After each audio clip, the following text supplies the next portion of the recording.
Palavra aberta. Olá, ouvinte, olá, internauta. O teto de gastos do governo federal completa 6 anos agora em dezembro. Foi implantado em 2016, ainda no governo do ex-presidente Michel Temer. Desde a criação, a medida que determina que os gastos federais só podem aumentar no ano seguinte com base na inflação gera discussões. A polêmica sobre o limite de gastos está agora no centro dos debates da equipe de transição do governo Bolsonaro para o governo Lula. Isso por causa, entre outras coisas, da proposta de dar continuidade ano que vem ao pagamento de R$ 600 do Auxílio Brasil, que vai voltar a se chamar Bolsa Família, e o auxílio de R$ 150 por criança até 6 anos. A medida faria com que o teto de gastos fosse extrapolado. Para debater os pontos positivos e negativos do teto, Kátia Pereira e eu, Eustáquio Ramos, estamos recebendo agora no Palavra Aberta a economista-chefe do Sistema FIENG, a Federação das Indústrias de Minas Gerais, Daniela Brito. Bom dia, Daniela, obrigado pela presença.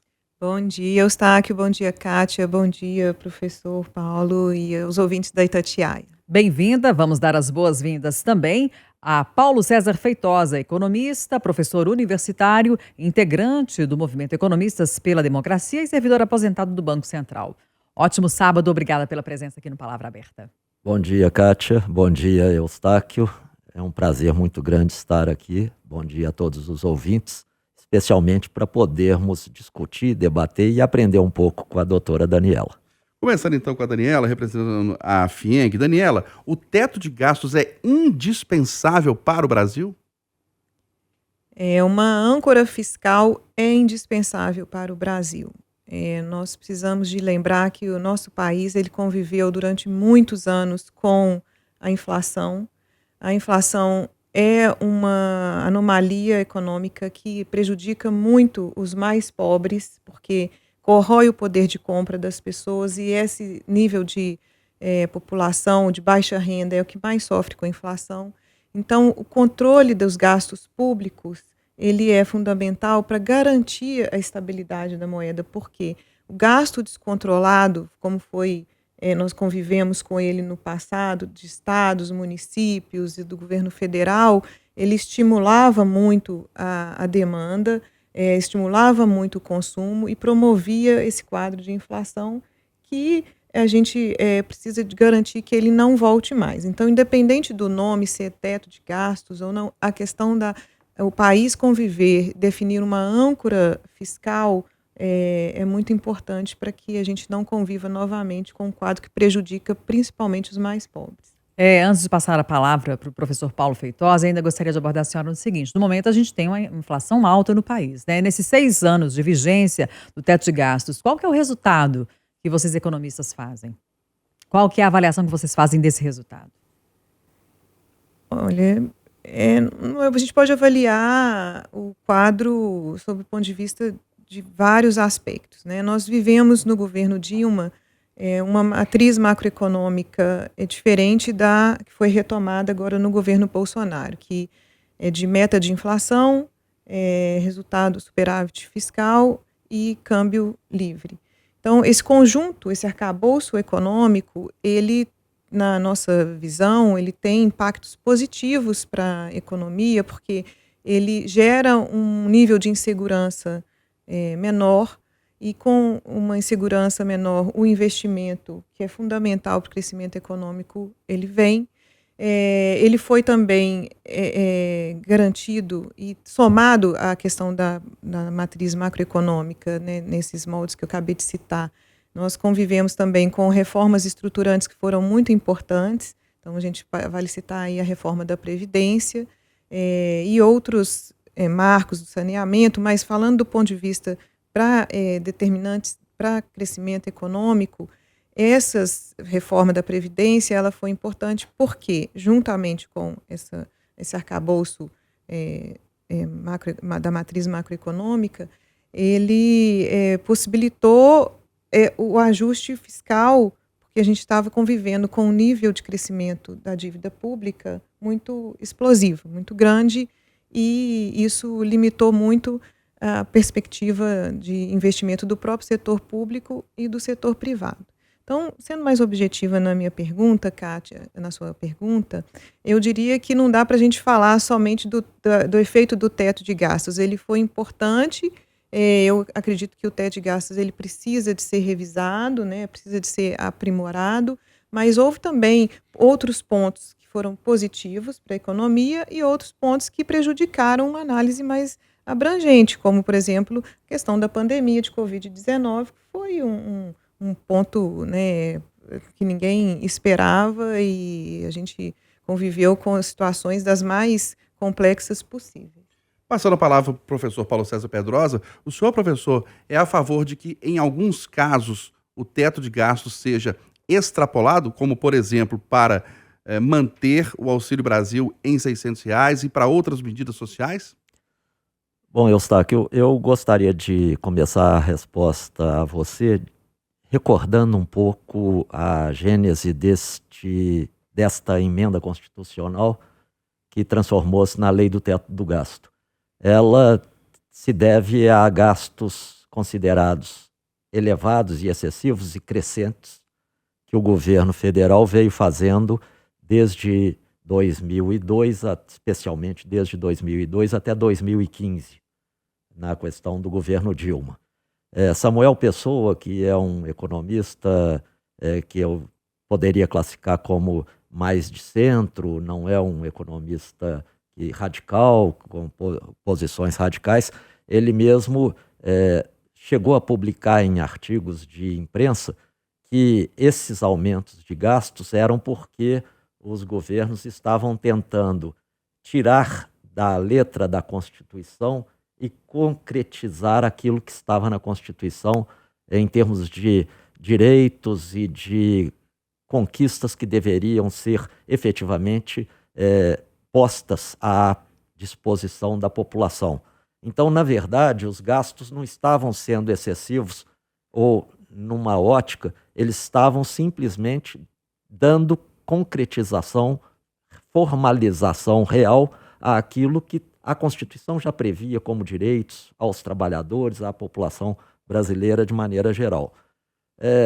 Se isso é assim, os gastos subiram e, dada a crise que o governo Dilma enfrentou logo no início do segundo mandato, em razão do cavalo de pau que foi dado na economia, muito por pressão dos mercados financeiros e para agradar aos mercados financeiros, com medidas completamente ortodoxas, elevação de taxa de juros, uma série de questões que foram feitas pelo ministro, na ocasião, Joaquim Levy. O que aconteceu foi que percebeu-se um desequilíbrio muito grande entre receitas, a arrecadação que estava em queda, a receita líquida em queda, e as despesas elevadas. Com isso, então, a sugestão de que devesse ser feito o teto de gastos. O teto de gastos obrigava a que os gastos obrigatórios e discricionários, os gastos primários do governo, fossem limitados. Limitados de que forma? A cada ano, você só poderia elevar o montante desses gastos pelo valor da correção da inflação do ano anterior. Então, se você coloca na expressão econômica, em termos reais, caso a inflação fosse zero, o gasto de um ano seria exatamente igual ao gasto do ano anterior e assim sucessivamente. Esquecendo que a população aumenta nesse período. Então, o gasto para cada habitante tenderia a decrescer, o que seria um absurdo total. Isso ficou claro e vários economistas criticaram isso desde o início, porque a qualidade do gasto por habitante estaria caindo, o que significa dizer que estaria caindo a qualidade do serviço público prestado, especialmente àquela massa da população que utiliza mais e necessita mais dos serviços públicos, como de educação e saúde, SUS e educação. Você está me perguntando, vamos lá, o teto de gastos, que vem sofrendo várias críticas, em 2020 ele foi estourado por conta da pandemia de Covid, ele foi estourado, o governo gerou um déficit de 520,6 bilhões, que ninguém reclamou, que ninguém criticou, porque era necessário que este gasto fosse gerado para minorar, para diminuir todas as restrições e problemas causados pela Covid. Em 2021, 114 bilhões de estouro. Em 2022, 155 bilhões, muitos dos quais por conta de pura e simples questão eleitoreira, para comprar a consciência e o voto da população menos culta, menos educada, e felizmente a população já aprendeu o suficiente para não embarcar nesse tipo de situação. Agora, então, você fala, os técnicos do Tesouro apresentaram uma proposta para alterar a lei do teto dos gastos. É necessário ter um balizamento? Sim. Os técnicos do Tesouro estão sugerindo que se siga o comportamento ou uma previsão de evolução da dívida líquida do governo geral, que é um conceito novo que eles estão propondo, mas, de qualquer forma, eles mesmos estão mostrando e eles flexibilizam. Pode, sim, algum gasto ser maior do que a inflação, especialmente se aquela dívida, o comportamento da dívida estimado estiver sendo seguido, correspondendo àquilo que está acontecendo efetivamente. Ou seja, o governo está conseguindo manter, não apenas manter, mas também até reduzir, alterando o comportamento da dívida. Além dos técnicos do Tesouro, o Pércio Arida, que é muito amigo do Felipe Salto, secretário de Fazenda em São Paulo, ambos já falaram a mesma frase. É importante e é possível ter responsabilidade fiscal com responsabilidade social, ambos andam juntas. Você concorda, Daniela? Eu acho que responsabilidade fiscal e responsabilidade social têm que andar juntas. Nosso país requer as duas questões. Agora, eu queria fazer um esclarecimento para o nosso ouvinte, e peço até desculpas aqui ao professor Paulo, aos outros economistas que nos ouvem, de ser, para fins didáticos, dar o exemplo de qual questão nós estamos lidando. Vamos trazer a nossa questão para o nosso dia a dia, nosso orçamento familiar. Situação fiscal, quer dizer, é de como está o orçamento público. Então, se tem uma família que tem uma renda de R$5.000, 60% dessa renda é obrigatória ali, ela tem que pagar a despesa de aluguel. Trazendo isso para a nossa realidade. A União hoje tem uma arrecadação em torno de 4 trilhões, dos quais 60% são com gasto de previdência. Voltando ao exemplo da família agora. Outros tantos você tem que gastar obrigatoriamente com saúde e educação. O que você tem para gastar é o mínimo aí em torno de 8%. Essa é a realidade do orçamento público federal. E o que acontece? Você tem hoje o que a gente chama de déficit primário. O ano de 2022, isso não vai acontecer, porque commodities, que é um bem que a gente vende muito, né, e tende a aumentar a arrecadação, teve seu preço elevado, então houve aumento de arrecadação tributária, outros fatores contribuíram, né, a própria redução dos juros também contribuíram para a melhoria dessa condição fiscal, mas fato é que nós convivemos desde 2015 com resultados primários negativos. Significa o quê? Que o que eu ganho é menor do que eu gasto. Então, essa é a realidade. E quem é que está financiando? Por que a necessidade da dívida pública? Porque o que eu ganho é menor do que eu gasto. Então, no meu orçamento, eu ganho 5.000, mas eu gasto 5.300. Então, eu tenho que tomar dívida no mercado financeiro, né? Eu tenho que emitir títulos públicos. E essa dívida, ela é tendência de crescer ainda mais, porque eu mantenho essa situação de desequilíbrio no meu orçamento. Quando eu incorporo novas despesas, né, quer seja fora do teto do gastos ou não, o que vai acontecer? Se a arrecadação tributária não aumentar, se a economia não crescer mais, dando exemplo do orçamento familiar, se eu não aumentar a minha renda, o meu salário, eu vou tender a aumentar a minha dívida. Então, a questão da dívida crescente, como que o mercado financeiro olha, como o banco que está me emprestando dinheiro olha, opa, a Daniela está devendo muito, eu vou aumentar cada vez mais os juros que eu vou cobrar dela, porque o risco dela ficou maior. Daniela, eu ainda queria te perguntar o seguinte: a equipe de transição mandou para o Congresso Nacional a PEC argumentando que o Auxílio Brasil, que vai se chamar Bolsa Família, né, vai ficar fora do teto de gastos, preservando, então, teoricamente, o teto de gastos. E na prática, o teto permanece mesmo inalterado, preservado, ou na prática um gasto maior acontece? O teto de gastos, ele já morreu, só não foi enterrado ainda, né? Ninguém mais tem expectativa de manutenção do teto de gastos, tal como ele foi desenhado. A questão não é se a gente vai estabelecer um limite para o crescimento das despesas via teto de gastos. A questão é que qualquer gasto adicional precisa ser financiado de alguma forma. Não há espaço fiscal no orçamento público, como eu dei o exemplo aqui para fins didáticos do nosso orçamento familiar. Para que a gente aumente gastos, quer sejam sociais ou de qualquer outra ordem, eu gosto de ressaltar que é importante a gente cuidar dessa questão da desigualdade social, da pobreza. Ela é um problema crônico brasileiro, mas ele não tem somente como solução essa transferência de renda, porque ela não é sustentável. Qual que vai ser a forma de financiamento desses gastos que estão sendo previstos para fora do teto ou não? E aí, esse é o meu ponto. para você, professor Paulo César Feitosa, existe fonte de financiamento para manter o Auxílio Brasil em R$600, mais o auxílio de R$150 por criança até 6 anos?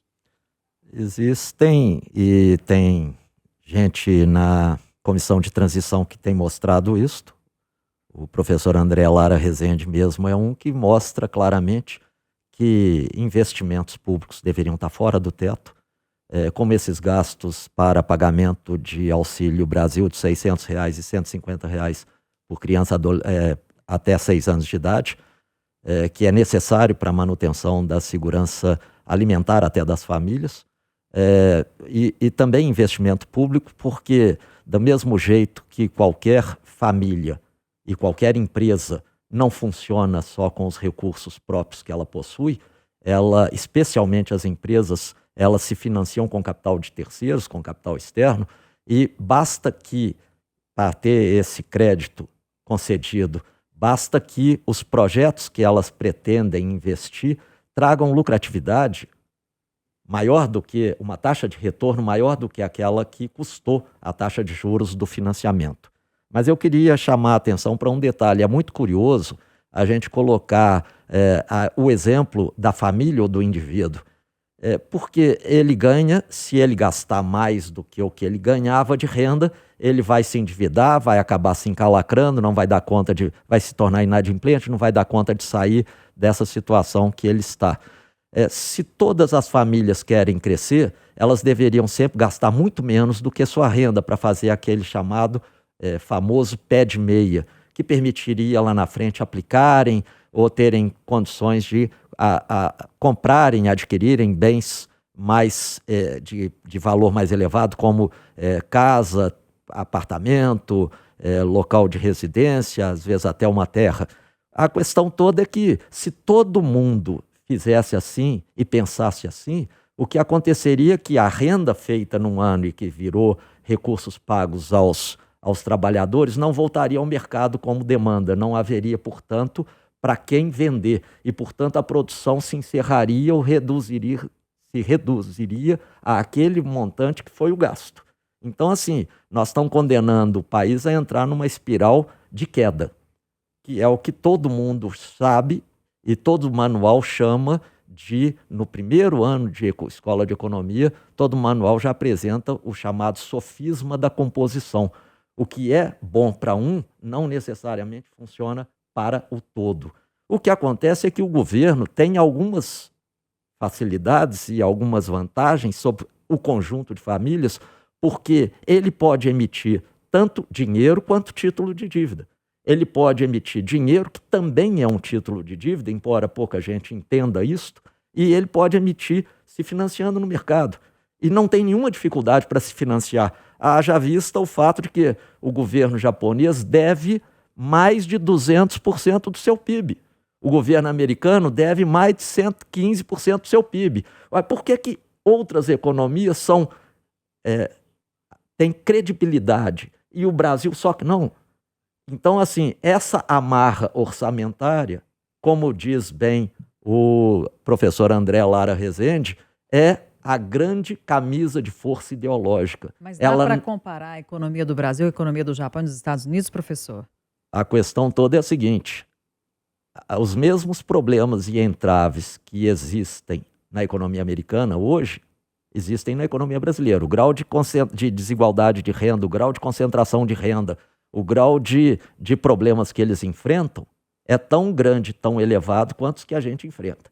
O que a gente tem que fazer é o seguinte: nós temos problemas externos, como a doutora Daniela colocou bem, vamos ter. Nós somos uma economia que passou a achar que era interessante vender commodity. Agora o governo quer fazer investimento público para poder fazer as indústrias, que ontem mostraram uma taxa ridiculamente baixa de participação no PIB, tendo em visto que ela já participou anteriormente, caiu de mais de 29% nos últimos 10 anos para menos de 19%. Então, assim, a própria indústria nossa está ficando cada vez mais sufocada exatamente porque o governo, restrito pela camisa de força ideológica, ele não dá conta de financiar. E é importante deixar claro o seguinte: ao contrário do que todo mundo imagina, é o governo que financia e sempre foi o Estado que ajudou o desenvolvimento de mercados e de capital. Então é importante deixar isso claro, sempre foi o Estado quem bancou, e isso é a prova maior, o fato de que ontem o Tribunal de Contas mostrou, essa semana o Tribunal de Contas mostrou, os dados estão sendo divulgados aí, 112 bilhões gastos só de subsídios. Interessante, né? Nós não temos dinheiro para tirar 175 bilhões, 100 bilhões da população da miséria, mas temos 112 bilhões para ceder como subsídio não controlado para empresários. Nós estamos encerrando já o Palavra Aberta. Nas suas considerações finais, Daniela, inicialmente você disse que o teto de gastos precisava até ser revisado. Sobre qual aspecto? Ele precisa de ser modernizado. Foi uma experiência de 6 anos, conviveu com a pandemia, então tem questões despesas que são, receitas que são específicas, né, que são limitadas pelo teto de gastos. Então essas questões precisam ser revisadas. Isso vai acontecer, né, nesse governo ou qualquer outro. Agora, eu gostaria de pontuar aqui, como eu estou com a palavra, que o exemplo didático, ele ainda é muito simbólico para o nosso ouvinte, é muito importante de se entender. O próprio professor Paulo citou que se você precisa fazer investimentos, né, ter carro, apartamento, é preciso fazer poupança. Vamos lembrar, né, professor, que investimento é igual a poupança. Se o nosso país não gera poupança, ele não é capaz de investir. E o investimento é parte muito importante da demanda agregada, até maior do que o consumo, porque ela gera emprego, gera renda, e o nosso país convive com, inclusive a indústria é o setor que mais sofre por causa disso, porque convive com problemas estruturais, entre eles a carga tributária. E eu insisto aqui na pergunta: temos que cuidar dos mais pobres, temos que manter auxílios durante um determinado tempo, mas temos que tratar os problemas estruturais, dar dignidades às pessoas, às crianças, para que elas tenham condições de aumentar a sua empregabilidade, tirar as pessoas de situações de risco de saúde, que também impede famílias de levarem as crianças para a escola, ou seja, uma série de problemas. E eu pergunto, de onde virá a fonte de receita para financiar esse aumento de gastos? Essa é a questão. Aumento de carga tributária é uma das explicações porque a indústria encolhe no Brasil, né? A gente tem custos logísticos muito elevados, o Estado não tem capacidade de investimento. Ele deixou de ser o motor do crescimento, porque 60% da sua despesa é gasta com previdência, outros 12% com gasto do pessoal da ativa, o que sobra para investir é mínimo. E ele ainda tem que concorrer com diversas outras necessidades de despesa. Tem que se financiar e quanto maior for a dívida pública, maior vai ser a taxa de juros para o governo se financiar, tal como acontece com as famílias. Nós debatemos no Palavra Aberta de hoje os pontos positivos e negativos do teto de gastos do governo federal. Recebemos a economista-chefe do Sistema FIENG, Federação das Indústrias de Minas Gerais, Daniela Brito. Daniela, obrigado pela sua contribuição, um grande abraço. Eu que agradeço, Itatiaia, pela oportunidade de conversarmos com os nossos ouvintes. Agradecemos também pela contribuição a Paulo César Feitosa, economista, professor universitário, integrante do Movimento Economistas pela Democracia e servidor aposentado do Banco Central. Obrigada mais uma vez, professor. Ótimo sábado. Agradeço a você, Kátia, ao Eustáquio, a doutora Daniela e a todos os nossos ouvintes. Desejo um feliz final de semana. E lembrando que o Palavra Aberta está disponível para você nas nossas plataformas digitais e também nos nossos canais de áudio.